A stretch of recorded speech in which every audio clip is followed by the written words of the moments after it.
ಎಲ್ಲ ನನ್ನ ಪ್ರಿಯ ಪ್ರೇಕ್ಷಕರಿಗೆ ನಮಸ್ಕಾರ. ಎಲ್ಲ ಕ್ಷೇಮವಾಗಿದ್ದೀರಾ ಅಂತ ಭಾವಿಸ್ತೀನಿ.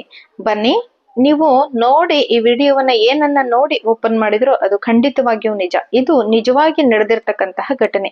ಜೂನ್ 14ನೇ ತಾರೀಕು ಆಗಿರ್ತಕ್ಕಂತಹದ್ದು.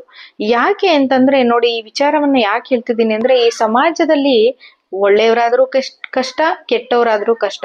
ನಾವೇನೆ ನಮ್ಮ ಸುತ್ತಮುತ್ತ ಪ್ರತಿ ದಿವಸ ನೋಡ್ತಾ ಇರ್ತೀವಿ. ಯಾರಿಗಾದ್ರೂ ಒಬ್ರಿಗೆ ಒಳ್ಳೇದಾದ್ರೆ ಜನಗಳು ಮಾತಾಡ್ಕೋತಾರೆ, ಅವ್ರಿಗೆ ಅಷ್ಟು ಬೇಗ ಹೇಗ್ ಒಳ್ಳೇದಾಯ್ತು, ಹೆಂಗೆ ಅವ್ರು ಅಷ್ಟು ಚೆನ್ನಾಗಾದ್ರು ಅಂತ. ಅದೇ ಒಬ್ರಿಗೆ ಕೆಟ್ಟದ್ದಾದ್ರೆ, ನೋಡು ಅವ್ರ ಅದೃಷ್ಟನೇ ಚೆನ್ನಾಗಿಲ್ಲ, ಏನ್ ಮಾಡಿದ್ರು ಒಳ್ಳೇದೇ ಆಗಲ್ಲ ಅಂತಾರೆ. ಎರಡೂ ಕೂಡ ಆಗಿಲ್ಲ ಅಂದ್ರೆ, ನೋಡು ಅವ್ರ ಹಣೆ ಬರನೇ ಚೆನ್ನಾಗಿಲ್ಲ, ಒಳ್ಳೇದು ಆಗಲ್ಲ ಕೆಟ್ಟದ್ದು ಆಗಲ್ಲ, ಅವ್ರೊಂಥರ ಹಾಗೆ ಈ ರೀತಿಯಾಗಿ ಮಾತಾಡ್ಕೋತಾರೆ. ಕೆಲವೊಂದು ಬಾರಿ ನಾವು ಕೂಡ ಮಾನವರಲ್ವಾ, ಉಪ್ಪು ಖಾರ ಹುಳಿಯನ್ನ ತಿಂತೀವಿ. ನಾವು ಕೂಡ ಆ ರೀತಿಯಾಗಿ ಇನ್ನೊಬ್ರ ಬಗ್ಗೆ ಒಂದಲ್ಲ ಒಂದ್ ಸಾರಿ ಮಾತಾಡಿರ್ತೀವಿ. ಹೀಗೆ ಇಲ್ಲೊಬ್ಬ ತಾಯಿ ಸಮಾಜಕ್ಕೆ ಹೆದರು ಬಿಟ್ಟು, ಅದು ಯಾವುದೇ ದುರ್ಮಾರ್ಗದಿಂದ ಕೆಟ್ಟ ಮಾರ್ಗದಿಂದ ಹುಟ್ಟಿರ್ತಕ್ಕಂತಹ ಮಗು ಅಲ್ಲ, ಆದ್ರೂ ಕೂಡ ತನ್ನ ಸ್ವಂತ ಮಗುವನ್ನ ಬೀದಿ ಬದಿಗೆ ಎಸಿತಾಳೆ ಅಂದ್ರೆ ಅದಕ್ಕೊಂದು ಕಾರಣ ಇರತ್ತೆ ಅಲ್ವಾ? ಏನಪ್ಪ ಕಾರಣ ಅಂದ್ರೆ ಇದೆ, ಈ ಸಮಾಜ ನನ್ನನ್ನ ಟೀಕಿಸುತ್ತೆ ಅಂತ. ಅದಕ್ಕಿಂತ ಬಲವಾದ ಮುಖ್ಯವಾದ ಕಾರಣ ಏನು ಅಂದ್ರೆ, ಈ ವಿಡಿಯೋ ಪೂರ್ತಿ ನೋಡಿ, ಈ ವಿಡಿಯೋವನ್ನ ನಿಮಗೆ ಅರ್ಥ ಆಗತ್ತೆ. ಇದು ಮೈಸೂರಿನಲ್ಲಿ ನಡೆದಿರ್ತಕ್ಕಂತಹ ಒಂದು ಘಟನೆ. ಹೀಗೆ ತಾಯಿ ಆಟೋದಲ್ಲಿ ಹೋಗ್ತಾ ಇರ್ತಾರೆ. ಹೋಗುವಾಗ ಇದ್ದಕ್ಕಿದ್ದ ಹಾಗೆ ಹೆರಿಗೆ ನೋವು ಪ್ರಾರಂಭ ಆಗತ್ತೆ. ಆಟೋದಲ್ಲೇ ಹೆರಿಗೆ ಆಗ್ಬಿಡತ್ತೆ. ಅದು ಗರ್ಭಚೀಲ ಸಮೇತವಾಗಿ ಮಗು ಹೊರಗಡೆ ಬಂದ್ಬಿಡುತ್ತೆ. ಹೀಗೆ ಬಂದಾಗ ಅವಳು ತಾಯಿ ಏನ್ ಮಾಡ್ತಾಳೆ, ಹೆದ್ರು ಬಿಟ್ಟು ನನಗ್ ಮಗು ಹುಟ್ಟತಲ್ಲ ಅಂತ ಎದುರು ಬಿಟ್ಟು ಆ ಮಗುವನ್ನ ರಸ್ತೆ ಬದಿಯಲ್ಲೇ ಎಸ್ಬಿಟ್ಟು ಹೋಗ್ಬಿಡ್ತಾಳೆ. ತನ್ನ ಸ್ವಂತ ಮಗುವನ್ನೇ ಬಿಸಾಕ್ ಹೋಗ್ಬಿಡ್ತಾಳೆ. ಯಾಕೆ ಈ ರೀತಿ ಮಾಡಿದ್ಲು ಅಂದ್ರೆ, ಮುಂದೆ ಕಾರಣ ಗೊತ್ತಾಗುತ್ತೆ ನಿಮ್ಗೆ. ಇದು ಏನಾಗುತ್ತೆ, ಒಂದು ಪೊಲೀಸ್ ಸ್ಟೇಷನ್ ಅಲ್ಲಿ ಪ್ರಕರಣ ದಾಖಲಾಗತ್ತೆ. ಈಗ ಮಗು ಯಾರಿಗಾರು ಸಿಕ್ಕಾಗ ಅದು ಏನು ಅಂತ ಹೋಗಿ ನೋಡ್ತಾರೆ, ರಸ್ತೆ ಬದಿಯಲ್ಲಿ ಜನಗಳಿಗೆ ಸಿಕ್ಕಿರತ್ತೆ. ಅದು ಈ ರೀತಿಯಾಗಿ ಈ ಜಾಗದಲ್ಲಿ ಮಗು ಸಿಕ್ಕಿದೆ, ಆ ಮಗು ಪ್ರಾಣವನ್ನ ಕಳ್ಕೊಂಡ್ಬಿಟ್ಟಿರತ್ತೆ ಪಾಪ.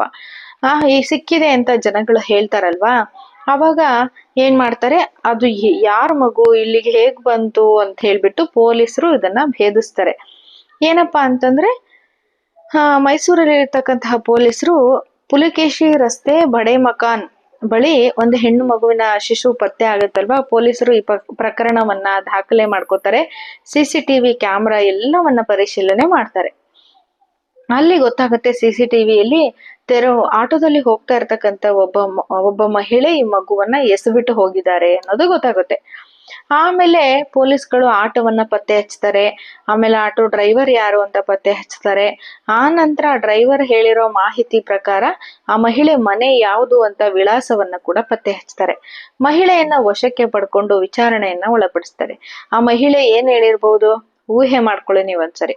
ಅವಳು ಏನ್ ಹೇಳ್ತಾಳೆ ಅಂತಂದ್ರೆ, ನನಗೆ ಈಗ 40 ವರ್ಷ, ಅವಳಿಗೆ 40 ವರ್ಷ ಪಾಪ. ಇನ್ನ ಅವಳಿಗೆ 21 ವರ್ಷದ ಒಬ್ಬ ಮಗ ಇರ್ತಾನೆ. ಹಾಗೆ 14 ವರ್ಷದ ಒಬ್ಳು ಮಗಳಿರ್ತಾಳೆ. ಇನ್ನೊಬ್ಳು 13 ವರ್ಷದ ಇನ್ನೊಬ್ಳು ಹೆಣ್ಣು ಮಗಳಿರ್ತಾಳೆ. ಮಗನಿಗೆ ಆಲ್ರೆಡಿ ಮದ್ವೆ ಆಗ್ಬಿಟ್ಟಿದೆ. 21 ವರ್ಷಕ್ಕೆನೆ ಮದ್ವೆ ಆಗ್ಬಿಟ್ಟಿದೆ.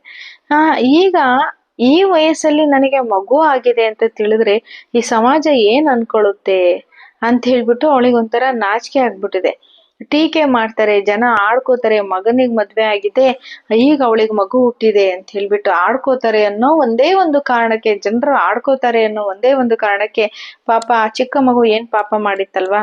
ಈ ಸಮಾಜಕ್ಕೆ ಹೆದರಿ ಈ ರೀತಿ ನಡ್ಕೊಳ್ಳೋ ಜನಗಳು ಕೂಡ ಇದ್ದಾರೆ ನೋಡಿ. ಹಾಗಾಗಿ ನಾನು ಈ ರೀತಿ ಮಾಡಿದ್ದು ತಪ್ಪಾಯ್ತು ಅಂತ ಹೇಳ್ಬಿಟ್ಟು ಅವಳು ಪೊಲೀಸ್ ಠಾಣೆಯಲ್ಲಿ ಒಪ್ಕೊಂಡು ಈ ವಿಚಾರವನ್ನ ಈ ರೀತಿಯಾಗಿ ತಿಳಿಸಿದಾಳೆ. ನೋಡಿ, ನಿಮಗೇನ್ ಅನ್ಸತ್ತೆ ಇದ್ರ ಬಗ್ಗೆ ಕಮೆಂಟ್ ಮಾಡಿ.